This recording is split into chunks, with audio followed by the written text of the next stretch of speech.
أعوذ بالله من الشيطان الرجيم بسم الله الرحمن الرحيم الحمد لله رب العالمين وصلى اللهم وسلم وبارك على عبدك ورسولك محمد وعلى آله وصحبه أجمعين. Donc, chers frères et sœurs, en la foi, je vais vous lire un texte parlant de la situation actuelle du pays. 12 audios lucratifs, le business de la honte. Depuis un certain temps au Sénégal, 12 audios défraient la chronique. Il s'agirait d'audios dans lesquels un soi-disant salafi insulte des guides religieux de la manière la plus insoutenable. Cependant, au milieu de ces clameurs, un certain nombre de questionnements s'imposent. Des questions adressées à Mame Cheikh Mbacké, l'acteur principal de ce sketch dramatiquement comique. Pourquoi, Mame Cheikh, n'avez-vous partagé que 12 audios et d'une seule personne, alors que celui qui écoute les audios comprend aisément que la personne à l'œuvre répond à des insultes, tout en citant les auteurs et en donnant leur numéro de téléphone?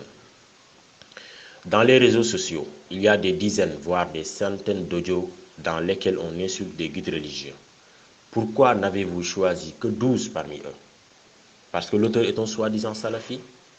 Si vous êtes véridique dans votre combat pour l'honneur de nos aïeux, allez sur YouTube. Vous trouverez 50 audios de mourides disant du mal de Mame Maodo et l'accusant d'avoir bu du vin et mangé de la chair de chien. Et 50 audios de Tidjane disant du mal de Cheikh de Khadim Rassoul sur les conditions de sa disparition et ses derniers moments. Ces allégations sont 1000 fois plus horribles et plus graves que les audios auxquels tu fais allusion. Pourquoi faites-vous fi de ces audios que vous avez, toi et ta bande, bel et bien entendu? Pourquoi partager ces audios? Des audios dans lesquels on parle de Sokhna Diarra et de Mame Fawade Wele, qu'Allah leur fasse miséricorde, de la manière la plus impudique. C'est tout le respect qu'elle mérite de ta part, toi, Mame Cheikh Mbacké. Pourtant, j'ai regardé une vidéo dans laquelle un de tes parents qui s'est présenté et dont l'identité n'est pas cachée, comme l'auteur des 12 audios, parlait de ton père en remettant en cause son appartenance à la famille, raison pour laquelle il a été déshérité. En ce que je sache, tu as tout fait pour étouffer cette affaire, au point même de refuser d'y faire un commentaire pour que l'affaire soit vite jetée aux oubliettes.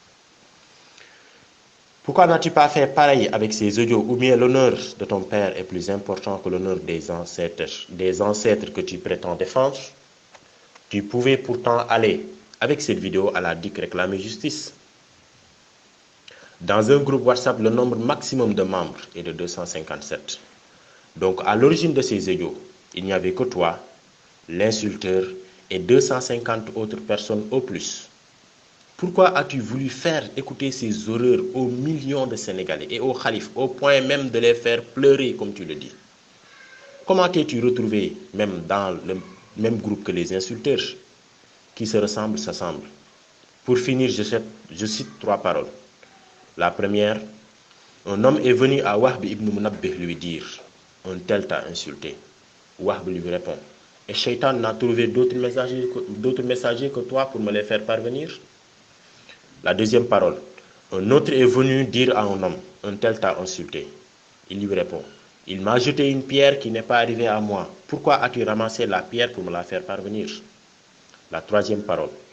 un de mes aînés et encadreurs, le professeur Cheikh Omar Diallo, dit, en résumant la situation actuelle du pays: dans notre société, certains ne vivent qu'avec des turbulences. Et dans la turbulence, pour les turbulences. Et eux-mêmes sont turbulents. Concitoyens, soyez vigilants. Abu Talha Camara. A'udhu billahi minash shaytanir rajim. Bismillahir rahmanir rahim. Mbokk yi ñu ngi leen di nuyu di leen ziyaar di fas yéene incha allah firil leen benn bataaxal boo xam ne ñu ngi ko bind ci actualité li xew ci réew mi. Bataaxal boobu mu ngi tudd fukki lettre fukki audio ak ñaar yoo xam ne dañ koy wutee xaalis, businessu gàcce. Loolu mooy businessu gàcce. Kuy topp actualité Sénégal depuis fan yii yëpp di nga gis ne am na fukki audio ak ñaar yoo xam ne moom la ñëpp di waxtaane. ñu ne fukki audio ak ñaar yooyu benn waay buy woote woone salafi la moo ca nekk di ci saaga ay sëriñ ci façon bu ñaaw. waaye nag lu coow li bari du tere kiy déglu tey seetantal am ay yenn laaj yoo xam ne dina ko laaj. Laaj yooyu nag duñ ko laaj kenn ku dul Mame Cheikh Mbacké moom mi nga xam ne coow li yépp moom moo ko sooke. laaj bi ñu koy njëkk a laaj mooy maam Cheikh lan moo tax ba ngay partagé di tasaare nga tasaare fukki audio ak ñaar rek ba pare fukki audio ak ñaar yooyu doon benn nit rek te audio yooyu ku ci jot a déglu di nga sentir ne kii di wax moom ay nit lay tontu ay nit ñoo ko saaga mu leen di tontu te bu leen di tontu day tudd seen tur tudd seen numéro de téléphone ne la yow mii yow laay tontu yow borom audio yow borom numéro nangam yow laay tontu lan moo tax ba ngay génnee woo ña ko saaga génnee tontu yam leen tontu loolu moo nekkoon maandute. ba pare maam Cheikh boo duggee ci réseaux sociaux yi ay téeméeri audio ñu ngi fa yoo xam ne dañ fay saaga ay sëriñ lan moo tax nga tànn ci fukk ak ñaar rek wala li waajoo ji di woote woon salafi la moo tax. su fekkee li ngay wax dëgg la demal YouTube soo demee YouTube diñ ko fekk 50 audio ay murit yoo xam ne la ñuy wax ci maam Maodo ëpp na di ko jiiñ naan sàngara di ko jiiñ lekk yàpp xaj. YouTube boobu it boo fa demaatee di nga fa gis lu ëpp juróom fukki audio yoo xam ne ay tijaana ko def di wax ci xaadimu rasul di wax ci ay mujj jamonoom di wax ci mujj ci waxtoom yu mujj di ci wax yu ñaaw yoo xam ne ëpp naa nettali. pourtant wax yooyu de moo gën a bon gën a yées gën a jar ñu xeex ko ngir mu jóge fi que fukki audio ak ñaar yi. lan moo tax nga tànqam lu wax yooyu yépp jël fukki audio ak ñaar yi di ko wutee xaalis ak di ko wutee daraja ci dëkk bi te pourtant audio yi ma lay wax yooyu déglu nga ko bu baax a baax yow ak ñi nga àndal. lan moo tax ngay partager audio yi yoo xam ne soxna jaara lañ ci wax ju ñaaw di ko wax maam Fawade Wele ci façon bu ñàkk teggin ñàkk kersa ñoom daal cër loolu mooy cër bi nga leen jox yow maam Cheikh. pourtant jamono yële weesu am na benn waay bu fi defoon benn vidéo boo xam ne mu ngi ci tudd sa waajur wu góor di ci wax ci moom ay wax yu ñaaw te waa ji def vidéo bi dafa wane kanamam wax fa mu dëkk wax turam wax santam nga xam fa mu dëkk muy wax ci sa waajur wax yu ñaaw ba wax ne bokkul ci famille bi santul Mbàkke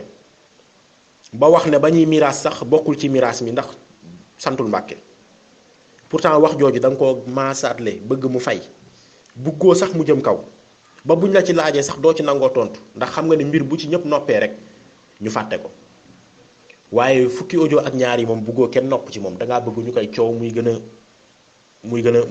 gën a riir. wala yow sa deru waajur bu góor mu ëpp solo sa deru maam yooyu nga wax ñoom ngay défendre wax dëgg yàlla ndax ni nga defoon ci sa vidéo boobu noppi ci maasaale ko ngir ñu fàtte ko soo ko defoon ci fukki audio ak ñaar yii kon danañ ko maasaale fàtte ko ndax li waral loolu mooy lan mooy audio WhatsApp 250 groupe WhatsApp 257 personnes ñoo ciy nekk bu feesee ba fees 257 personnes ñoo ciy nekk donc audio yi fa mu jóge yow yaa fa nekk ak saagakat bi ak 255 personnes lan moo tax yow nga fexe ba ay millions yi doomu aadama déglu audio yooyu fexe ba xalif général yi déglu audio yooyu ba tuur seen rongoñ comme ni nga ko waxee lu tax nga génnee audio yooyu ba pare sax man li ma bëgg a xam mooy maam Cheikh noo def ba bokk groupe ay saagakat nan nga def yow ba bokk groupe ay saagakat waaye wolof daan na wax ma ki ngay àndal ma wax la ki nga doon maanaam nit ñu nekk nit ñi yem ñooy bokk fu ñu toog ñooy bokk jotaay. pour jeexal wax ji rek damay nettali ñetti wax daanelee sama kàddu foofu wax bi ci jëkk mooy dafa amoon benn waay bu tudd wax bi ibnu Munabbih dafa am ko ñëw ci moom ne ko diw de dalaa saaga diw saaga na la wax bu ne ko diw saaga na ma dégguma ko seytaane yónni la yow nga ñëw jottali ma ko. beneen waay dafa am kenn ku ñëw ci moom ne ko diw de saaga na la mu ne ko diw de daf maa sànni xeer wa mu sànni nag yegsiwul yow nga ñëw for xeer wi sot jottali ba ko lan moo waral loolu. kenn ci samay mag di sama sëriñ muy le professeur Cheikh Omar Diallo da doon wax di tënk li nga xam ne moom moo am Sénégal mu ne suñu réew mii de dafa am ñoo xam ne ci lu lëj rek la ñuy liggéey ci jamono yu lëj rek la ñuy liggéey ci lu lëj rek la ñuy dox te pour mbir yi lëj rek moo leen tax di yëngatu te ñoom ci seen bopp sax ay nit yu lëj lañ. kon boog sénégalais yi maa ngi leen di laaj maa ngi leen di ñaan ngeen yeewu xippi seeni bët ba bu leen kenn dugal ci gute. seen mbokk Abou Talha Camara asalaamaaleykum wa rahmatullahi wa barakaatu. waaw asalaamaaleykum wa rahmatullahi wa barakaatu. waa Alxuraan ak Sunna rek ñu ngi leen di ziar di leen ñaanal jàmm di ñaanal cheikh yi fi nekk. waaw man dama doon laaj si Alxuraan ak Sunna amul benn nit bu fi nekk ñi nga xam ne ñu ngi Sénégal je ne sais pas ci numéro doo leen woo télé yi ngeen demandé leen audience parce que trop c'est trop quoi. mënoo seetaan chaque jour du lundi au dimanche Abou Fitna su demee tey RTS suba mooy 2S gannaaw suba mooy beneen bi seen télé yi ñàkk fu la yooyu noonu yaa ngi gis mais yéen tam ñun tamit war nañ leen jéem a woo ñu parce que gaan bi accusation bi muy def c'est trop grave quoi man mënuma ko muñ quoi sama biir xol parce que kii day blessé day blessé ay jaamu yàlla quoi. man dama bëggoon su fekkente groupe bi am na ñu fi nekk ñi nga xam ne mën nañ ñaan soo woowee direction bi nga ne ko kii dafa porter des accusations graves si mbooloo bii nii te ñun dañ ko bëgg démentir gars yi dinañ la inviter su ñëwee ngeen démontrer ko de façon sèche parce que ça moom c'est trop quoi c'est trop quoi. asalaamaaleykum wa rahmatullahi wa barakaatu mbokk mi ngi lay nuyu baax di la ziar waaw man de li bëgg a dale sa xel rek mooy kii di maam Cheikh Mbacké wax dëgg yàlla soo taxawee seetlu bu baax a baax daf ñuy defal liggéey bu mag a mag ndax ñun dafa am loo xam ne ci lañ woo nit ñi mooy li nga xam ne mooy yërmande ci mbooleem mbindeef mooy alxuraan ak sunna day woo nit ñi ci li nga xam ne dëkk bu mu tasaaroo nit ñi dund ci jàmm kenn mënta am ci lépp nag nit ñi nekk en sécurité ci seeni alal ci lu aju ci seen bakkan nekk en sécurité ci lu aju ci seen honneur. kon ñun li ñu bëgg sunu discours mooy nit ñi jot ko ñun loolu rek lañ bëgg mooy dañoo bëgg li ñuy wax ñépp kenn ku nekk daal di koy jot. maam Cheikh Mbacké nag ci ñàkk xelam moom la mu bëgg a def mooy rek yoon ba ñay nekk ci neen yàgg di jaar mooy diabolisation yonent bi sallallahu alayhi wa sallam campagne de diabolisation bi ko mushrik ko ne defal bañ nañ ko ba su yónnee ay saxaabaam ab dëkk ngir ñu fat leen ñu yónnee ay nit ngir diaboliser leen ñëpp xam nañ hijra wala bokk voyage ba saxaaba yi demoon daal di dem fi nga xam ne mooy Éthiopie na yéefari def demen bay dem ci marché yi di taxaw di wax nit ñi bu leen dem déglu ji Muhammad ku bëgg a dem ñu kar la waaye nag loolu sooy seetantal bu baax a baax dafa am lu muy suscité ci nit ñi mooy curiosité dañuy bëgg a dem xool waaw kii nii ñuy tere lu muy wax suñu demee fekk ne lañ doon wax yëpp dañ fa fekk dara kon la chaque day defaral ki koy def loolu la tamit yéefari def xoolal islam télé yi ñaata yoon nañu def ay campagne émission di diaboliser di leen accuser terrorisme lekk ñu wax ko ci l'islam France ak fépp dañuy gis ne chaque année nit ñi dañuy gën a tuub chaque année dañuy gis ne nombre alquran ni jaay day gën a yokk chaque année dañuy gis ne jeunes yi dañuy gën a dem ci l'islam kon nga xam ne lii moom warul sax nekk loo xam ne dafay tiis nit ki au contraire dañ ci war a kontaan loolu man bëggoon réussir ndax moo dafa échoué def na marche amul fanweeri nit da ngi dem ci télé yëpp di wax waaye nit ñi toppuñu ko ñëpp xam ne kii li muy def nii saytaane la fitna lu bëgg a yéelaa bëgg exister waaye ànd ak ne moom campagne diabolisation réussiru ko ci nit ñi topp ko ci caaxaanam yi mais mi ngi defal publicité boo xam ne ñun mënuñu ko am feneen fu dut lu dul ne dinañ joxe xaalis su bëree bare ngir am ko dañu amuñu dara moom na mi ñu koy defaral mi ngi dem ci télé yi di tudd alquran ak sunna di tudd ay téere di tudd ab mbooloo yoo xam ne nit ñi peut-être daaw ñu leen sax déglu dañuy dem déglu leen te awma sikki sàkka ne ku ñëw déglu alxuraan ak sunna ku ñëw déglu téere ba lire téere ba ñuy dal ku ñëw déglu ñañ bëgg jaxaseeg àdduna bi wallahi amul ku leen déglu comme xel tuuti xel rek lu dul di nga xam ne ñee ñu leen bañ lañ ay caaxaankat ay fo lañ waaye lu dul ne yow fekkoon da ngaa nekk fee caaxaan moins de chose di nga ko remettre en question nga xoolaat sa bopp xoolaat sa doxalin kon la chaque ni loolu dañ ci war a kontaan waruñoo tiis yàlla subhanahu wa taala da wax naan inna alladina jaa'u bil ifki usbatun minkum la taxsabuhu charran lakum bal huwa xayrun lakum ba ay nit jugee sosal suñu yaay Aïcha sos wu rëy mu ne bañ bu ci dal dee nga xam ne sax ña maam Cheikh Mbacke di àndal ba tey jii ñoom dañuy sosal loolu yaay ba tey jii donte alxuraan ñu weddi na ko yàlla weddi ko ñëpp weddi ko ba tey moom ñu mu ànd ak ci marcham boobu ñoom ba tey dañuy ñëw di tuumal loolu yaay Aïcha bal ku settantal bu baax a baax xool doxalin bii mu am nii bis boo xoolee baax di nga soo moytu di nga gis ci ginnaawam ñoo ca nekk di ko jox xaalis bëgg muy wax ju bari ji ñooñu lay doon te ñooñu loolu mooy seen jubluwaay ñoom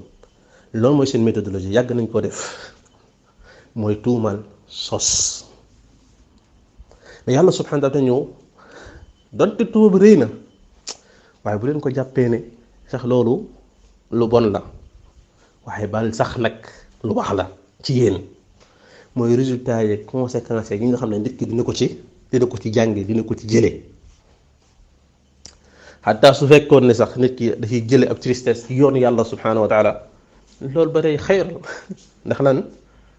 fekk ne ku tiis ngir woote ci yoonu yàlla subhanahu wa taala loolu fay ba ca yàlla subhanahu wa taala xamoo nu mu toll bal suñ la loroon ci yoonu yàlla subhanahu wa taala ñu lor la fekk ne nga muñ loolu kenn xamut nu mu toll te loolu sax nit du baax ñiy namp ci alquran ak sunna loolu la ñuy ñaan yàlla suñu borom du ñaan fitna ndax fitna kenn bugg ko kenn du ko ñaan waaye nag suñu demoon sax ba ay lor dañuy bëgg su fekk yàlla dana nar a tegi lor ba leen di teg na nekk ci yoonu yàlla suñu borom daal na ñeneen ñu muy tegi lor te fa ma leen koy teg duñ ci am dara loolu lor gese kon la chaque ne kenn du ko encouragé ndax lu bon moom kenn du ko encouragé